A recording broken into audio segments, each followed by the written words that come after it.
You know, being a practitioner, a spiritual practitioner, and stealing from another spiritual practitioner is wild. Like, what? How you spiritual and you committing treason in the spiritual? Are you cool? Let's get into it. So it's not a secret that I own and operate a metaphysical business called The Culture. And at The Culture, as a traveling metaphysician, I go all around the world, literally all around the world. We'll be pulling up to Canada in a few days. Shout out to my YYZ team and my Toronto family. But yeah, go all around the world teaching people how to heal and hold themselves in different aspects and different variations. A few of the modalities that I offer are plant medicine courses, and I also offer Reiki certifications to empower other people to be healers. In the Texas area, DFW to be exact, and I had what I considered to be a goddess, but goddesses don't move like that. Anyways, I had an entity really interested in becoming a Reiki healer. Now, there was a segment where we did part one, and then I advertised that I would be coming back to do part two. Part one was gifted to the VIP modality as a part of the VIP experience that they were having.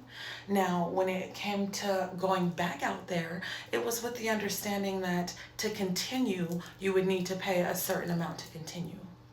Well, whatever the amount may be, I had an entity. Again, I thought it was a goddess, but you know, sometimes they be good. They be good with the mask. They will reflect your own frequency back to you and have you confused a little bit. That's why discernment is key, even in the spiritual community. Always, always wear them glasses of discernment, and don't you never take them off. Let this be a lesson to you. Okay. So, anyways, and you know what? I'm gonna put some receipts up here. I'm on the flight. My flight doesn't land until I think like midnight or something.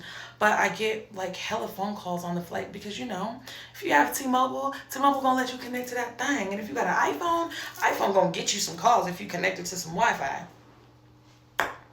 I'm real big on that. I don't really do business on my personal line because that's for me. That's for my family. Those are for my intimate, actual, genuine connections. All right. So with that being said, I don't even acknowledge the communication via the phone because I just feel like if I didn't give you my phone number, you shouldn't be communicating with me on my phone number. Only communicate with me on the method that I gave you, just out of respect. So I emailed the person back because that's where I keep my line of business. People kind of don't have any respect. It was midnight, where I was landing in at. And like I said, people don't have any respect for your boundaries, which is why I establish them and I assure my order of operations reflects as such. So I acknowledge the communication via email and I let the person know. And I'm saying entity as if we're not going to name drop. This person goes by Empress Sneak. They go by Empress. They were introduced to me in the community, in the Truth versus Authority community as Empress Sneak. Now, I'm not sure what could have transpired in this person's mind, especially presenting in the community as a spiritual practitioner, as a holistic coach, as wanting to be a healer, because you don't just become a certified Reiki practitioner and healer and go through those courses if you don't have the true intention to heal people. So now it makes me feel like, did I just allow a nefarious, malicious entity to come into my space and steal light source energy? Because that's exactly what happened. There was a theft that occurred. There was no reciprocity or energy exchange, or the offering that is demanded was not given in exchange for the services received, in the exchange for the the experience in exchange for the energy. So yeah, a theft occurred. And I'm just wondering, is you cool? And if anybody is a spiritual client of hers, maybe rethink that, because your practitioner is out here committing theft against other practitioners in the spiritual. think the thing that grinds my gears the most about all of this is that during this time, it had been very openly communicated that I was in bereavement.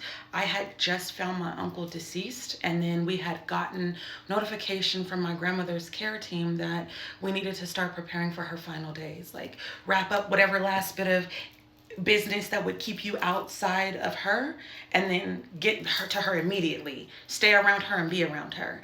And then it ended up 23 days after my uncle's transition, my grandmother transitioned.